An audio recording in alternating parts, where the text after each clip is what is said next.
Hello friends, this is Akhilesh Tripathi and welcome to your favorite channel target for IQ।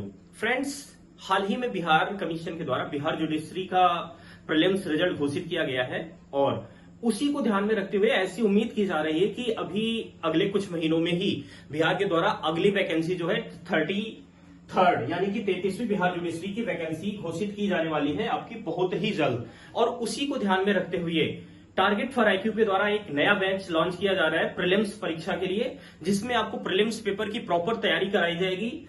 आपको इसमें live class मिलेगा, recorded class मिलेगा, plus उसके साथ साथ आपको नोट्स दिए जाएंगे, प्रॉपर हैंड रिटन नोट्स दिए जाएंगे, आपको रिवीजन कराया जाएगा और test series previous year questions के साथ साथ MCQ भी प्रोवाइड कराए जाएंगे। और जैसा कि हो सकता है कि कुछ साथी नए हो जो और कुछ है कि जो पुराने भी हैं, आपको मैं बताना चाहूंगा कि बिहार जुडिशरी में अगर देखा जाए प्रीलिम्स में तो टोटल 18 लॉ होते हैं, 18 लॉ की भूमिका है और ये 150 क्वेश्चन आते हैं, जिसमें से ये 18 पार्ट में डिवाइड किया गया है।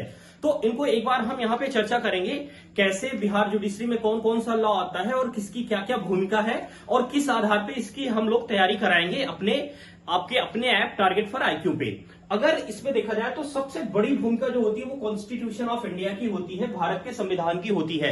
बिहार जुडिशरी में दोस्तों मेरे पास एक एनालिसिस है जिसमें 2009 से लेकर 2023 अभी जो शायद संभवतः 4 जून को एग्जाम हुआ था, इसके जो सारे पेपर हैं आपके, इनका मैंने एक ओवरऑल एवरेज निकाला है और उसके अकॉर्डिंग, उसी रिसर्च के अकॉर्डिंग मैं बोल रहा हूं कि लगभग कॉन्स्टिट्यूशन से आपके 15.6 जो 150 मार्क्स का आता है आपका 150 क्वेश्चन का, इसका लगभग 15.6% क्वेश्चन आते हैं कॉन्स्टिट्यूशन ऑफ इंडिया से। क्योंकि अगर आप देखेंगे तो 2009 में 23 क्वेश्चन आया था, 2013 में 18 क्वेश्चन आया था, 2016 में 19 क्वेश्चन आया था, 2000 फिर उसके बाद में 18 में 21, 2020 पे 32, 2023 में 30 क्वेश्चन आया था। तो संविधान की सबसे बड़ी भूमिका है और सबसे बड़ा रोल है कॉन्स्टिट्यूशन ऑफ इंडिया का बिहार में। उसके बाद में दोस्तों एक बार हम चर्चा कर लेते हैं कि कितने प्रतिशत क्वेश्चन किस लॉ से आता है, फिर क्या प्रकृति है इनके पूछे जाने की, उसके बारे में भी हम लोग आपको ब्रीफली में चर्चा करेंगे। अगर CPC का देखा जाए तो लगभग 3.2% क्वेश्चन आता है इसमें आपका बिहार में। CRPC के बारे में देखा जाए तो आपका 3.06, मतलब लगभग वैसे ही आते हैं 5-6 क्वेश्चन। इंडियन एविडेंस एक्ट का थोड़ा सा रोल बड़ा है, 5.2% क्वेश्चन आता है। TPA का रोल ठीक ठाक है, 7.2% क्वेश्चन आता है अप्रॉक्स। TPA के बारे में बात किया जाए तो 11 से लेकर 14 के बीच में प्लस माइनस 2-4 क्वेश्चन आते रहते हैं। TPA के बाद स्पेसिफिक रिलीफ एक्ट देखा जाए तो 1.86% आता है, मतलब 2-3 क्वेश्चन आ रहे हैं इसके भी। इंडियन कॉन्ट्रैक्ट एक्ट की बात किया जाए तो 9.86% आता है और इसका रोल भी ठीक ठाक है, काफी अच्छा है, क्योंकि 13 क्वेश्चन, 15 क्वेश्चन या 16 क्वेश्चन के लगभग आपका कॉन्ट्रैक्ट एक्ट से आता है। देन आपका निगोशिएबल एक्ट जो है NIA, ये भी 5 क्वेश्चन के लगभग आता है, तो 3.33% का आपका NIA की भी भागीदारी है। तो ये शुरुआत के 8 लॉ हैं जिनकी भूमिका इस प्रकार है। उसके बाद में अगर देखा जाए आपका एडमिनिस्ट्रेटिव लॉ की भी भूमिका ठीक ठाक है, ये 6.26% है लगभग ये। और इसकी भूमिका देखा जाए दोस्तों तो एक बार आपका आया है, इसमें से 20 क्वेश्चन पूछ लिया गया था 2016 में, फिर 18 में 19 आया था, 20 में 8 आया था, तो इसी तरह घटता बढ़ता रहता है। फिर भी एक ये आपका प्राइमरी लॉ आता है, मेजर लॉ के तहत अच्छे खासे प्रश्न पूछे जाते हैं आपसे बिहार जुडिशरी में। उसके बाद आगे देखा जाए दोस्तों लॉ ऑफ टॉर्ट्स की भी ठीक ठाक भूमिका है, 9.73% के लगभग आता है आपका, और यहाँ के भी प्रश्न आपके अच्छे खासे पूछे जाते हैं। इनकी प्रकृति भी ठीक ठाक टफ टू मॉडरेट होती है। फैमिली लॉ में हिंदू लॉ 7.06% के लगभग इसका पार्टिसिपेशन है और मुस्लिम लॉ का लगभग 5.86 के लगभग है पार्टिसिपेशन। देन आपका सोगा आता है, सिलफ गुड्स एक्ट 1930 का, इसके भी लगभग 5 क्वेश्चन आते रहते हैं, तो ये 3.33% हो गया। फिर आपका कंपनी एक्ट है, ये भी लगभग वही है, 5-6 क्वेश्चन आते रहते हैं। इंडियन पार्टनरशिप एक्ट का भी लगभग यही है, लेकिन कभी एक आध बार हुआ है कि 1 ही 2 प्रश्न आया है, तो इसका भी ओवरऑल अगर देखा जाए तो 3.33% का एक मोटा एवरेज निकलता है। इसके बाद में अगर हम बात करें आपका आर्बिट्रेशन एंड कंसिलिएशन एक्ट का, तो ये लगभग 2-3 क्वेश्चन यहां से आता है, इसका भी पार्टिसिपेशन देखिए तो 1.6% है। और फिर प्रिंसिपल ऑफ इक्विटी का अगर देखा जाए तो 2.4% का रेशियो है। Then after Indian trust act जो है उसका 2.26 का रेशियो है। तो दोस्तों ये तो थी एक बार कि किस लॉ की क्या भूमिका है, कितने परसेंट आपसे पूछे जाते हैं। अब अगर यहाँ पे देखिए तो एक तो हो गया आपका टॉर्ट की भूमिका ठीक ठाक है। आप इसे इग्नोर नहीं कर सकते हो। दूसरा आपका हो गया इंडियन कॉन्ट्रैक्ट एक्ट 9.86% हो गया, ट्रांसफर ऑफ प्रॉपर्टी एक्ट हो गया, आपका कॉन्स्टी हो गया। ये सारे आपके मतलब बड़े सेक्शन है जहां से ज्यादा प्रश्न आ रहे हैं। हिंदू लॉ भी ठीक ठाक आ रहा है, मतलब फैमिली लॉ दोनों मिला लिया जाए तो लगभग 12% के लगभग ये भी आ रहा है। तो इस तरह से दोस्तों ये तो होती है भूमिका आपकी, मतलब कि किस लॉ का कितना रोल है। और ये चीज बहुत ही ज्यादा जरूरी होती है कि आपके पास जिस एग्जाम को देने जा रहे हैं एक प्रॉपर रिसर्च होना चाहिए कि कितने प्रश्न कहां से आ रहे हैं, क्या प्रकृति है, किस तरह से आ रहे हैं। बिकॉज मान लीजिए हम जैसे अब भूमिका हमारे पास देखिए सीपीसी केवल 3.2% क्वेश्चन आ रहा है, मतलब 4-5 क्वेश्चन आ रहे हैं। अब पता लगा हम पूरा अपना रिसर्च एंड एनालिसिस जो है और डेवलपमेंट मतलब R&D जो है वो कंप्लीट सीपीसी पे ही लगातार बहुत डीप में कर रहे हैं। हम कॉन्स्टिट्यूशन को नॉर्मली जैसा कि बच्चे भी करते हैं हम एक सरसरी निगाह से देख ले रहे हैं, तो वो प्रिपरेशन फिर राइट डायरेक्शन में नहीं होती है। और ऐसा ही बहुत सारे छात्रों के साथ होता है, या बार बार होता है कि कभी कभी कुछ ऐसे छात्र होते हैं जो काफी प्रतिभाशाली और काफी मेहनती होते हैं, लेकिन वो भी परिणाम से वंचित हो जाते हैं। तो उसका प्रॉपर यही तरीका होता है दोस्तों। उनके पास सबसे बड़ी कमी है कि उनके पास एक रणनीति नहीं है, बस वो बेयर एक्ट उठा लिया, बस पढ़ना शुरू कर दिया, जो मन में आ रहा है पढ़े जा रहे हैं। एक विजन का अभाव है, इस वजह से वो सफलता से वंचित रह रहे हैं। तो इसी को एक प्रॉपर रिसर्च एंड एनालिसिस के साथ हम आए हैं आपके पास।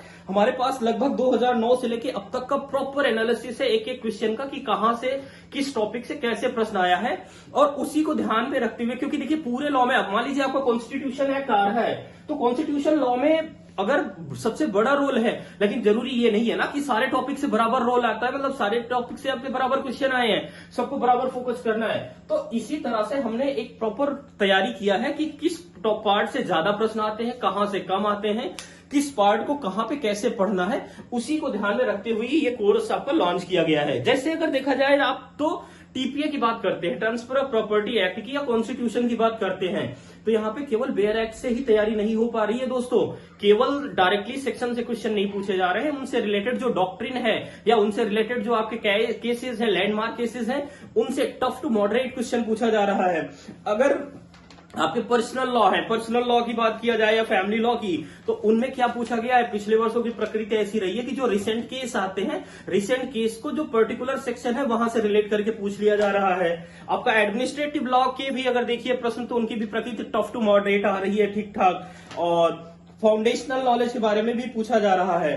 और सीपीसी की बात किया जाए तो यहां से रेगुलर प्रश्न आपसे पूछे जा रहे हैं, बहुत ज्यादा कॉम्प्लेक्स नहीं होते हैं।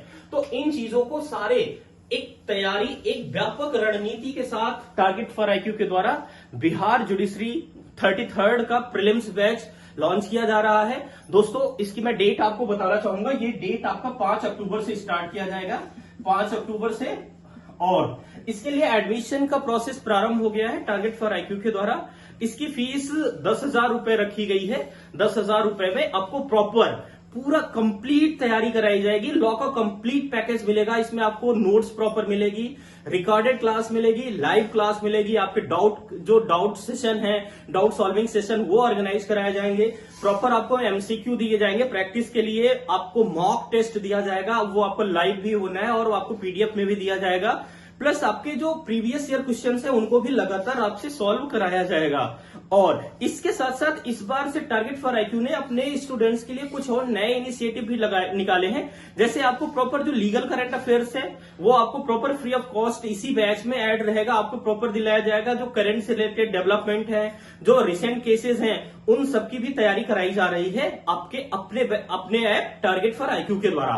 तो दोस्तों ये 5 तारीख से आपका बैच स्टार्ट हो रहा है, और इसमें आपको जो शुरुआत की जाएगी वो कॉन्स्टिट्यूशनल लॉ के साथ शुरुआत की जाएगी। लगभग आपकी एक दिन में 1.5 से 2 घंटे की क्लास होनी है।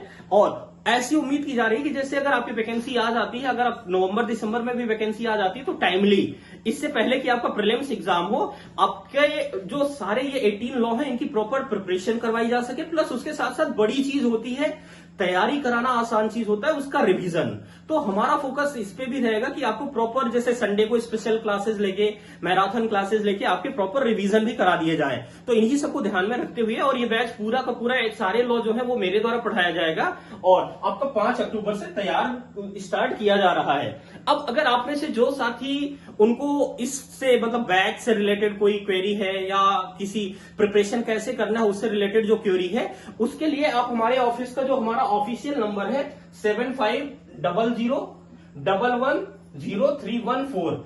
इस नंबर पे आप कॉल करके अपनी जो है इंफॉर्मेशन ले सकते हैं, अपना एडमिशन ले सकते हैं। और एडमिशन जल्दी से ही स्टार्ट किया गया है। आप सारे लोग जो लोग चाहते हैं वो इस नंबर पे कॉल करके अपना जो है एडमिशन करा सकते हैं, ताकि आपकी शुरुआत से ही अच्छी प्रिपरेशन हो सके। तो इस वीडियो में दोस्तों इतना ही, और मिलते हैं आपसे जल्दी ही किसी नए वीडियो में। तब तक के लिए थैंक यू वेरी मच।